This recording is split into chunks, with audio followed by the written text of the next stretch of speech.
सम्पूर्णमा नमस्ते। म जयप्रकाश झा। आज पुनः एउटा सानो कार्यक्रम लिएर आएको छु, जुन कार्यक्रमको नाम हो हाम्रो चिर परिचर्चा। यस कार्यक्रममा आज म आमन्त्रण गरेको छु मिस्टर ओम प्रकाश झाजीलाई। उहाँलाई स्वागत गरौँ। हजुर नमस्कार। के छ खबर हजुरको? एकदम ठिक छ हजुर, आराम हुनुहुन्छ? ठिक छ। अहिले हाम्रो नेपालको वर्तमान अवस्थामा जुन भन्नुपर्दा धेरै मानिस या लगभग बाहिर गइरहेको या बाहिर सोच बनाइरहेका हुन्छन्। हामीले +2 सर्वे गर्दाखेरि +2 गर्ने विद्यार्थीहरूलाई यदि हामी सोध्न गयो भने उहाँहरू भन्नुहुन्छ कि म विदेश जान्छु। प्राय 100मा 95% व्यक्ति वा विद्यार्थीहरू भन्दै गए। किन हाम्रो नेपालमा करियर बनाउन सकिँदैन र? हजुरले यो अहिले निकै राम्रो प्रश्न गर्नुभयो। नेपालमा के छ भन्दाखेरि अपर्च्युनिटी त्यस्तो चाहिँ देखिएन अहिले।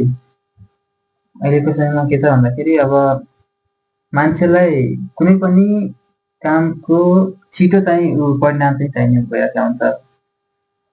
अब हामी चाहिँ धेरै समय पर्खिन नसक्ने र छिटो इन्कम गरौँ कि भन्ने चाहिँ एउटा सोच भइसकेको छ। फ्यामिली ब्याकग्राउन्ड पनि त्यस्तै नै हुन्छ। आजभोलि फ्यामिलीहरूले नि अब छिटो पैसा कमा या त्यस्तै जिज्ञासाहरू चाहिँ पोखिनु हुन्छ। र अहिले यो नेपालको सन्दर्भमा भन्नुपर्दा के छ भन्दाखेरि नेपालमा अपर्च्युनिटी छ, तर त्यसलाई ढिलो समयसम्म काम गरेर स्टेबल रूपमा चाहिँ बसेर चाहिँ काम गर्यो भने त्यो ठिक छ, तर कन्स्ट्यान्ट वा इन्स्टेन्टली जुन भन्छ हामीले त्यो छिटो चाहिँ पैसा कमाउन अलिक गाह्रै छ। कि हामी विदेशमा जाँदाखेरि छिटै पैसा कमाउन थाल्छौँ र हजुरले भनेअनुसार? विदेशमा के छ भन्दाखेरि रिस्क छ विदेशमा, तर पैसा चाहिँ नेपालको सन्दर्भभन्दा जे होस् बढी नै छ। होइन, बढी त अवश्य छ, तर हामीले त्यहाँ गएपछि के आनन्दसँग एकैचोटि हाई अमाउन्ट या स्पिडमा इन्कम लर्न गर्न सक्छौँ?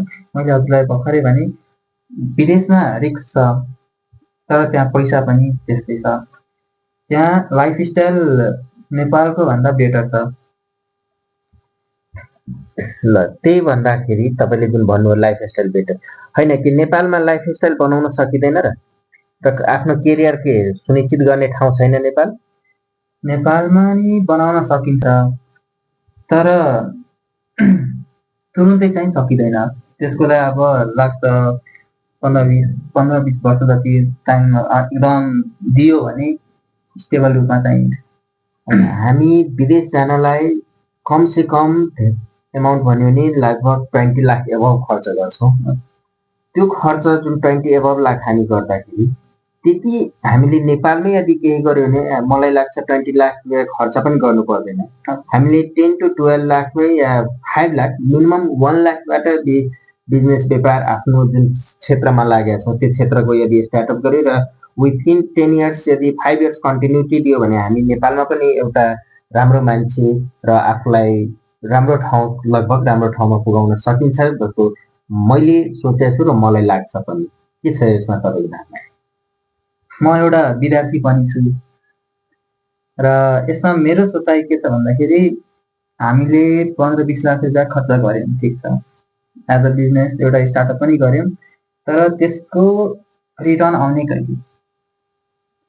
बिजनेस पनि हामीले सोचे जस्तो इजी त छैन। अब हजुरले भन्नुभयो 5 वर्ष जति कन्टिन्युटी दियो। कन्टिन्युटी दिनलाई पनि अब 20 लाख त हामीले बिजनेसमा लगायौँ। होइन, 20 लाख त हामी बाहिर जानमा लाउँछौँ, जुन हामी ऋण काटी काटी लाउनु पर्यो। हामीले कुनै पनि अब विद्यार्थीलाई हेरौँ या विद्यार्थीको गार्जियन फ्यामिलीलाई सोध्यो भने उहाँले भन्नुहुन्छ ऋण काटेका छौँ, ब्याङ्कसँग आफ्नो प्रोपर्टी ब्याङ्कमा राखेर भ्यालुएसन गराएर जानु पर्यो। तर मलाई लाग्दैन नेपालमा गर्दाखेरि हाम्रो ब्याङ्कले पनि लोन दिन्छ होला केही गर्नलाई, प्लस हामीले आफू 20 लाख नलाएर 5 लाख 2 लाख 3 लाखमा पनि एउटा सानो घरेलु बिजनेस गर्न सकिन्छ। त्यो गर्नलाई कि हामी त्यो गरेपछि जसरी हामी विदेश गयो भने 5 वर्ष 10 वर्ष त्यहाँ बसेर आउँछौँ, त्यसपछि हामीले त्यहाँ हाई एमाउन्टमा लाइफस्टाइलको त्यो अनुसारको खर्च पनि हुन्छ र हामी यहीँनिर बसेर आफ्नो घर परिवार फ्यामिलीसँग बसेर जुन सबै कुरा गरेर गर्न सकिन्छ, स्टेबिलिटी हुन सकिन्छ हाम्रो कि मलाई के छ? हजुरले भन्नुभयो बिजनेस लोनहरू जुन दिन्छ, बिजनेस लोन पनि आजभोलि के छ भन्दाखेरि ब्याङ्कले यत्तिकै चाहिँ दिँदैन। त्यसको लागि हजुरको ब्याकग्राउन्डमा हुनु पर्यो। त्यो सम्पत्ति हजुरले जति लिनुहुन्छ त्यसमा आई थिङ्क लगभग 60-70% जति हामीसँग सम्पत्ति पनि हुनुपर्छ। किन हामीसँग ब्याकग्राउन्डमा अब तिर्ने क्षमता छैन भने ब्याङ्कले 1 रुपियाँ पनि दिँदैन लोन। र हाम्रो फ्युचरको लागि जुन हजुरले भन्नुभयो विदेश गएर काम गर्दा मेहनत गर्नुपर्छ, विदेशमा रिस्क छ, तर विदेशमा रिस्क छ र मेहनत गर्यो भने यहाँको भन्दा राम्रै विदेशमा। त्यो त छ, तर के यो फिक्सै हो हामी विदेश गएपछि राम्रै हुन्छ भनेर ढुक्कसँग सबैलाई भन्दा हुन्छ? होइन, त्यस्तो पनि छैन। विदेशै जानै पर्छ भन्ने छैन। गर्ने मान्छेले नेपालमै गरिरहेछन्। त्यो आफ्नो एउटा सोचाइ पनि हो र आफ्नो स्टेबिलिटी पनि हुनुपर्छ। अब कसैलाई लङ टर्म पछि अब लाइफमा अब सक्सेस चाहियो भने त्यो नेपालमै बस्दा पनि हुन्छ। होइन, मलाई छिटै नै अब सक्सेसमा पुग्नु छ भने I think foreign is the best. विदेशको रियालिटी कस्तो हुन्छ हजुरलाई थाहा छ? अब एक्चुअल भन्नुपर्दा म आफैले गएको छैन। कुनै बेला समय भेट्यो भने जाउँला पनि। तर विदेशमा भन्नुपर्दा लाइफस्टाइल सोचे जस्तो त छैन। त्यहाँ बाहिरी रूपमा वा सोसियल मिडियाहरूमा देखाउँदा अलि बढी नै रोमान्टिक या बढाइ चढाइ वा त्यस्तो चाहिँ गरेर देखाउँछ। तर त्यहाँ चाहिँ मेहनत चाहिँ चल्ने छ, धेरै नै गर्नुपर्छ। जस्तो हाम्रो अहिले भर्खरको भनौँ अब 12 एक्जाम हुन लाग्छ, प्लस एसएलसी पनि आउँदैछ। के हामी 12 एक्जाम दिने बित्तिकै बाहिरै गयो भने हाम्रो केरियर बन्छ या 12 पछि हाम्रो विदेश कि त ब्याचलर गरेर या कमसेकम यहाँनिर पढेर नेपालको किनभने शिक्षाको लागि एजुकेसन फिल्डमा नेपाल इज द बेस्ट भन्छ। नेपालमा कि कमसेकम आफ्नो क्षमता बनाएपछि अरू कन्ट्रीमा जाँदा हाम्रो भ्यालु बढ्छ कि जस्तो मलाई लाग्छ। के छ हजुरको विचार? पक्कै पनि यो हाम्रो +2 गरेर बाहिर जाँदा खर्च पनि त्यस्तै नै छ, खर्च लाग्छ र फरेनमा गएर त्यहाँको लाइफस्टाइल बाँच्न पनि निकै नै गाह्रो हुन्छ। अब एक त हाम्रो कोर्स नै हुन्छ 3-4 वर्षको, +2 गरेर गयो भने ब्याचलर। अब त्यहाँ लगभग त्यही जे होस् 20-25 लाख रुपियाँ हामी यहाँबाट तिरेर जान्छौँ। त्यहाँ पनि 3-4 वर्षमा लगभग लाग्छ नै, 40-50 लाख नै लगभग सबै खर्च लाग्छन् त्यहाँ गएर। त्योभन्दा राम्रो मेरो विचारमा मास्टर्सहरूको लागि चाहिँ गयो भने ब्याचलर सकाएर अपर्च्युनिटी पनि राम्रै पाइन्छ, जब पनि छिटै पाइन्छ त्यहाँ, र कोर्स पनि 1.5 इयर जति मात्र भएकोले गर्दा पढाइ पनि छिटो सकिने र फर्दर जबको लागि पनि छिटै टाइम भेटाउँछ र धेरै इन्कमहरू गर्न सकिन्छ जस्तो मलाई लाग्छ। ओके, हजुरलाई अब विदेश जानु नै सक्सेस हो छोटो रूपमा भन्दाखेरि? होइन, यो चाहिँ के छ भन्दाखेरि आफूमा सोच्नुमा भर पर्छ। अब कसैलाई होइन नेपालै राम्रो, आफ्नै अब फ्यामिलीहरूसँग बस्न मनपर्छ। अब कसैलाई होइन म अहिले पैसा कमाएर फ्यामिलीलाई सपोर्ट गरौँ जस्तो हुन्छ। सो यसको बारेमा मैले भन्दा पनि अब मान्छेहरूले आफै सोच्नुपर्ने चाहिँ हुन्छ, उहाँहरूको मनमा चाहिँ के छ। ल हामीले जुन भन्नुभयो हजुरले आफूले सोच्ने, त हामीले सही या गलत निर्णय जुन भनिन्छ त्यसलाई के कसरी डिसिजन लिन सकिन्छ कि म विदेश जाँदा ठिक छ या गलत? अहिले भइरहेको छ जुन हाम्रो 12को विद्यार्थी भाइ बहिनीहरू जान खोजिरहेका हुन्छन् या अरू कोही जान खोजी, त्यसलाई कसरी हामी लिने? यसको बारेमा पनि अब हामीले योभन्दा अगाडि जुन अब फरेनहरूमा जानुभएको छ दाजु भाइ दिदीबहिनीहरू, उहाँहरूसँग आजभोलि त डिफ्रेन्ट टाइप्स अफ सोसियल मिडियाहरू छ, उहाँहरूसँग कन्ट्याक्ट गर्ने, लाइफस्टाइल कस्तो छ, ब्याचलर गरेर आउने हो कि +2 नै सकाएर आउँ कि उहाँहरूसँग आइडिया लिने र आफूले पनि सोच्नुपर्छ हाम्रो ब्याकग्राउन्ड कस्तो छ, फ्यामिलीको ब्याकग्राउन्ड राम्रो छ भने अब पैसा धेरै छ भने त जाँदा हुन्छ, अफकोर्स त्यसमा केही नि भन्दैनौँ र होइन अब आफूले पनि ससाना पार्ट टाइम जबहरू गरेर अलिअलि इन्कम सेभिङ गरेर अनि पछि एप्लाई गर्ने मास्टर्सको लागि एप्लाई गरेर वा पिएचडीहरूको लागि एप्लाई गरेर जाँदा आई थिङ्क बेस्ट हो। ठिक छ। सबभन्दा मेन पहिला 12 को भाइ बहिनी या जो गइराख्नु छ पहिला आफ्नो ब्याकग्राउन्ड हेर्नु पर्यो, त्यसको लागि होइन ब्याकग्राउन्ड हुनु पर्यो भन्दा ड्याडी मम्मीको सल्लाह लिनु पर्यो। सल्लाह लिनु पर्यो। ठिकै छ।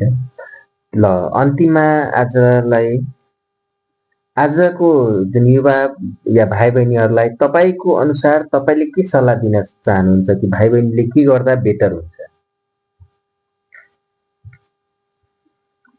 अहिलेको परिस्थिति हेर्दा नेपालमा पनि अहिले चुनाव भयो, अहिले सरकार चेन्ज हुँदैछ, नयाँ नयाँ अपर्च्युनिटीहरू आउँदैछन्। अब लङ टर्म पछि सक्सेस इफ चाहिन्छ भने नेपाली त बेस्ट होइन। अब मलाई आजको भोलि नै वा 2 महिना 4 महिना पछि नै मेरो इन्कम जेनेरेट हुन थालोस् भनेर सोच्नुहुन्छ भने ठिक छ। तपाईँले जुन भन्नुभयो 2 र 4 महिनामै, मलाई लाग्दैन कि हामी यदि +2 गरेर गयौँ या केही गरेर 2-4 महिनामै हाम्रो आफूले बस्ने खर्च धान्न सकिन्छ विदेशमा? होइन, भन्नुको मतलब अब 2-4 महिनाको मतलब आजको भोलि नै होइन, जस्ट 6 मन्थ 5 मन्थ अलि मेहनत गर्नु पर्यो, रिस्क लिनु पर्यो, आफूले पनि अब जबहरू खोज्नु पर्यो, अब भ्याकेन्सीहरूमा एप्लाई गर्नु पर्यो, आफ्नो स्टेबल बनाउनु पर्यो। ओके, अन्तिम सन्देश के छ हजुरको? यस कार्यक्रममा तपाईँ आउनुभयो, तपाईँले कस्तो लाग्यो यो कार्यक्रम? त्यसपछि तपाईँले अहिले जुन हाम्रो भाइ बहिनी विदेश गइरहेछन् या जो कोही विदेश गइरहेछन् उहाँलाई तपाईँ के भन्न चाहिराख्नु भएको छ?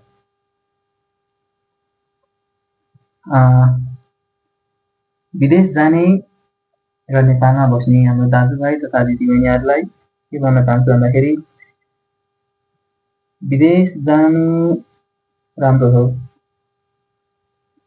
आफ्नो फ्युचर हेरेर फ्युचरमा केही गर्छु भन्ने एउटा एम बोकेर जानु राम्रै हो र पछि फेरि अब 5 वर्ष 10 वर्ष पछि फेरि नेपालमै आएर आफ्नो लगानी लगाएर बिजनेसहरू जेनेरेट गर्नु राम्रो हो। त्यो गर्दा चाहिँ हाम्रो नेपालको भाइ बहिनीहरूलाई पनि पछिको भविष्यको पुस्ताहरूमा नेपालमै बस्न प्रेरित हुन्छन्, नेपालमै रोजगारीको सृजनाहरू हुन्छन् र नेपाल पनि राम्रो छ, नेपाल राम्रो छैन भन्न खोजेको छैन।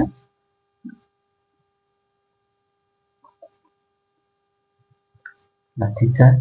यस कार्यक्रमलाई तपाईँले आफ्नो अमूल्य समय निकालेर आइदिनु भएकोमा हजुरलाई धेरै धेरै धन्यवाद। धन्यवाद, हजुरले पनि मेरो 2 शब्द यहाँ राख्नलाई बोलाउनु भएकोमा हजुरलाई पनि धेरै धेरै धन्यवाद। नमस्कार, आजलाई यति नै। यो कार्यक्रम अब यहीँ समाप्त हुँदैछ। फेरि पुनः हामी अर्को अतिथिलाई चाँडैभन्दा चाँडै बोलाउने बाचाका साथ बिदा हुँदैछौँ। हर्को धन्यवाद।